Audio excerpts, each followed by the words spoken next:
నన్ను క్షమించండంటూ చెప్తున్నారు junior NTR. Young tiger NTR తనని క్షమించమని ఇప్పుడు సోషల్ మీడియాలో అయితే ఒక పోస్ట్ పెట్టారట. ఇంతకీ ఎందుకు అనంటే రాజకీయంగా తెలుగుదేశం పార్టీకి సంబంధించిన విషయాల్లో లేటుగా స్పందించినందుకు చాలా మంది ఎన్నో రకాలైనటువంటి మాటలు మాట్లాడారు. అంతేకాకుండా తెలుగు రాష్ట్ర ప్రజలు కూడా అసలు ఎన్టీఆర్‌కి సంబంధించిన విషయాల్లో వైసీపీకి ఆయన ఎక్కడ సపోర్ట్ చేస్తున్నారో అనేటువంటి వ్యాఖ్యలు కూడా చేయాల్సినటువంటి పరిస్థితొచ్చింది. అయితే నిజంగానే జూనియర్ ఎన్టీఆర్ తెలుగుదేశం పార్టీకి సపోర్ట్ చేస్తున్నారా? అయితే వేరే పార్టీకి చేస్తున్నారా? అంటూ రాద్ధాంతం మొదలుపెట్టారు.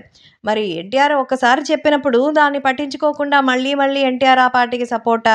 చంద్రబాబు గారి గురించి చెప్తారా? బాలకృష్ణ గారి గురించి చెప్తారా? అని ఆయన్ని ఊరికే ఇబ్బంది పెట్టడం సరైన పద్ధతి కాదు.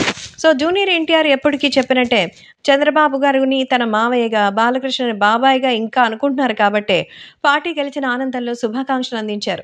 అయితే ఈ విషయంలో జూనియర్ ఎన్టీఆర్‌కి సంబంధించినటువంటి చాలా మందిని మరి అభిమానులు సైతం చాలా క్వెషన్స్ ఏసిన నేపథ్యంలో ఎన్టీఆర్ వాళ్ళందరినీ కూడా మరి క్షమించమని సోషల్ మీడియా వేదికగా అడిగిన విషయాలు కూడా గుర్తు చేసుకుంటున్నారు.